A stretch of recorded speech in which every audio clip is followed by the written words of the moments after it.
Mudando de assunto, Alcolumbre impõe primeira derrota à nova líder do governo no Senado. O Alcolumbre continua sacaneando o Brasil, não é o governo, porque ele sacaneia o Brasil, né? Por quê? Porque tem uma pauta bomba lá, uma pauta que prevê que vai aumentar os gastos do Brasil em 140 bilhões de reais em 13 anos, e isso arrebenta com as contas públicas, quer criar uma aposentadoria especial para agentes de saúde, agentes de vetor lá, aquele pessoal da dengue, né, pessoal de controle de vetores e tal. Esses tipos de trabalhadores que seriam aposentadorias especiais, a pessoa aposenta mais cedo, com aposentadoria maior. Isso arrebentava com as contas da Previdência, né? E o Alcolumbre está botando isso para andar. Escala 6 por 1, nem pensar, né? A líder do governo foi pedir para ele, falou, olha, não acelere essas pautas que são pautas bomba, porque isso aí vai ter que ser judicializado lá na frente, porque não tem condição. O Senado não pode criar despesas para o governo federal, é inconstitucional. E o Alcolumbre ignorou, porque ele está de sacanagem, está sendo sacana com o Brasil, né? Porque ao aplicar uma pauta bomba, o que ele quer fazer? Ele quer obrigar o Lula a ter que vetar isso, né? E é antipático vetar uma medida dessa, porque, poxa vida, esse pessoal merece uma aposentadoria especial, né? Então, é assim, populismo eleitoral sendo feito pelo Davi Alcolumbre para tentar desgastar o Lula. Pela terceira vez, Alcolumbre falta a evento de Lula no Planalto. O Lula lançou o Plano Safra, Hugo Mota foi, chamou o Alcolumbre inventou uma desculpa e não foi, a terceira vez consecutiva. Então, assim, ele está fazendo jogo duro, está criando problema de propósito para o governo, porque ele está preocupado agora em atrair os votos dos conservadores para a eleição de fevereiro do ano que vem, quando ele vai tentar se reeleger presidente do Senado. Só pode se reeleger uma vez, e ele, como está no primeiro mandato, pode se reeleger ainda nessa eleição de fevereiro.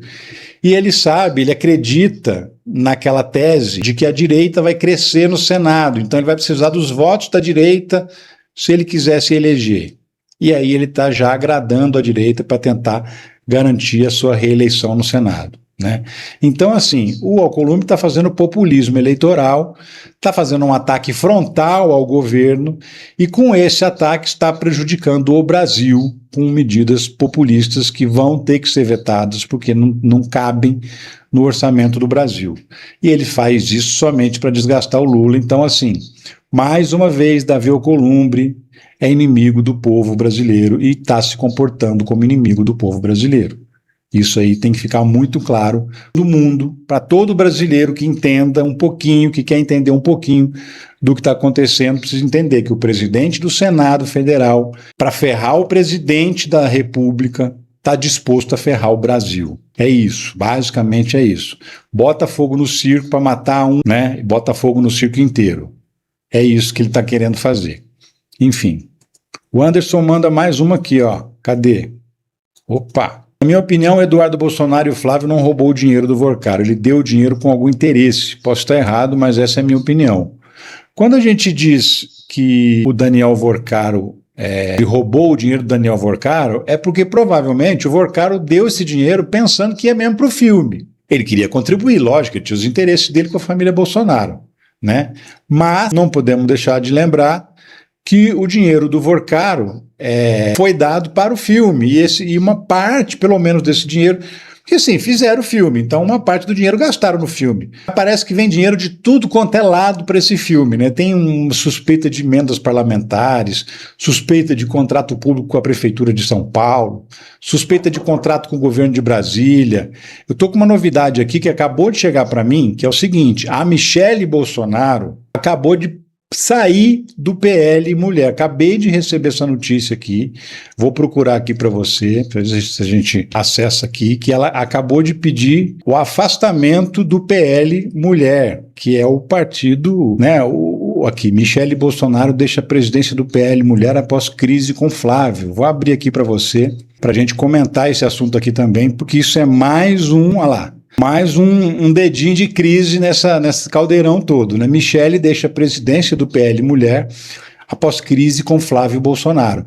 Ela está realmente botando para quebrar, né? E é pouco, eu acho que os dois têm que se quebrar, têm que se arrebentar nessa briga. A Michelle está realmente botando para quebrar, para destruir a candidatura do Flávio Bolsonaro, e eu, particularmente, estou achando maravilhoso. Vai, Michelle, continua nessa toada aí que está muito bom. Ó, tem outra notícia aqui. PSD prepara anúncio de Gilberto Kassab como vice de Caiado. Caiado não atraiu ninguém, né? Tentou fazer coligação com Deus e o mundo, ninguém quis. Por quê? Porque o Caiado é uma candidatura natimorta, né?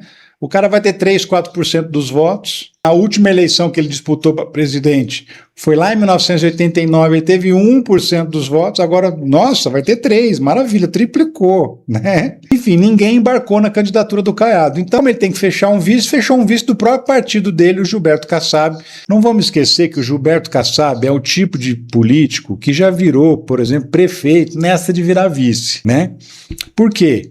Porque ele era vice do José Serra, quando o José Serra era prefeito de São Paulo. O José Serra renunciou à prefeitura para ser candidato a governador e o Kassab assumiu a prefeitura de São Paulo e depois acabou se reelegendo. Então, assim, ele é um cara que chega nos cargos sem precisar de voto, ele sabe esse caminho. A diferença é que ele é vice do Caiado, né? E não vai ter para ninguém. O Caiado não vai ter nenhuma possibilidade de chegar no segundo turno, de disputar essa eleição para valer. Ele vai lá fazer figuração. A ideia dele é o quê? É ir no debate para bater no Lula, ajudar o Flávio, assim como o Zema também, né? Inclusive, eu acho que o Lula nem deveria ir nos debates de primeiro turno. Particularmente, eu, Ricardo Mello, acho que ele nem deveria ir nos debates de primeiro turno, deixar para debater só com um candidato, que é realmente o oponente dele, no segundo turno da eleição, porque ele vai só para apanhar. Todo mundo vai estar batendo no Lula de todos os jeitos. Então, melhor não ir, melhor não se desgastar com esse tipo de coisa para não acontecer uma cena como aquela que aconteceu do padre Kelmon, lá, o padre de festa junina, falando um monte de bobagem para o Lula e os dois batendo boca, ficou feio pra caramba aquilo. Então, para não ter que passar por um desgaste desse, eu particularmente defendo que nem vá, né? Segundo turno, tudo bem, ok. Mas, enfim, Caiado continua atolado nos seus 3% e agora atolado junto com o Kassab, né? Não sei na onde essa candidatura vai parar. Tenho dúvidas, inclusive, se ela vai sair de fato. Tenho muitas dúvidas disso, né? E, ó, outra notícia aqui. O STF decide afrouxar regras de pagamento de parte dos penduricalhos que o próprio tribunal havia fixado. Entenda, então. O Supremo Tribunal Federal votou um processo que é aquela decisão do Flávio Dino de acabar com os penduricalhos. Ele foi lá e, ó, passou a faca, não pode mais ter penduricalho. O que é penduricalho? É aqueles auxílios que eles inventam na justiça para dar um jeito de repassar dinheiro para o juiz, para o magistrado, né? Então é auxílio creche, auxílio saúde, auxílio moradia, auxílio gasolina, auxílio paletó, auxílio gravata, auxílio tudo. Tudo sem coisa de imaginar tem um auxílio, que é verba indenizatória. E verba indenizatória não entra no que consta como salário. Então estoura o teto do funcionalismo e os caras continuam recebendo numa boa. Porque é o seguinte, pela lei, pela Constituição brasileira, ninguém pode ganhar mais de R$46 mil por mês. Nenhum funcionário público pode ganhar mais de R$46 mil por mês, porque esse é o salário do ministro do Supremo Tribunal Federal e esse é o teto do funcionalismo público no Brasil, né? Mas para furar o teto, para receber 100 mil, 300 mil reais no mês, eles inventam isso, inventam venda de férias, inventam esse monte de penduricalhos, e os juízes continuam recebendo verdadeiras fortunas no Brasil inteiro, em tudo quanto é tribunal. Aí o Dino foi lá e cortou, e submeteu essa decisão ao Supremo como um todo, né? Porque depois que toma uma decisão individual, essa decisão tem que ser apreciada por todos os ministros do Supremo Tribunal Federal. E assim foi. E qual foi o resultado? Não, vamos fazer um meio termo aí, né? Um acordão, a verdade é essa. Porque a Associação dos Magistrados estava pressionando pelos penduricalhos. Os ministros estavam pressionados, então fizeram um acordão, assim, é o óbvio ululante que foi feito um acordão para liberar alguns penduricalhos e não liberar outros, Mas esses alguns são muitos, inclusive alguns que tinham sido proibidos. E aí eles estão liberando assim, aquilo que já existia antes da decisão, vai poder voltar. Só não vai poder criar novos penduricalhos somente com lei aprovada na Assembleia Legislativa ou aprovada no Congresso Nacional, né? Só assim que pode criar novos penduricalhos. Então, na verdade, foi uma grande pizza que terminou essa história, que o Dino tentou moralizar, né? Mas, no final das contas, a votação foi unânime para liberar os penduricalhos de novo. Então, esse é o Brasil e a justiça brasileira caminhando a passos de tartaruga para poder melhorar a vida do povo brasileiro. Mas está melhorando e muito a vida dos magistrados brasileiros. Esses sim ganham cada vez mais dinheiro, né? Você sabe que está bombando o comércio digital, né? O mercado digital, na verdade, não é nem comércio. O mercado digital. Os empregos de quem trabalha online estão só crescendo. Hoje já são 10 milhões de brasileiros que vivem trabalhando online, home office. Ali, ó, computador, no celular, né, ganhando seu dinheirinho. E a Escola de Negócios Digitais, ela justamente tem isso, trabalha com profissões online que você possa aprender e ganhar extra ou graninha principal, vai depender, né, da dedicação que você der.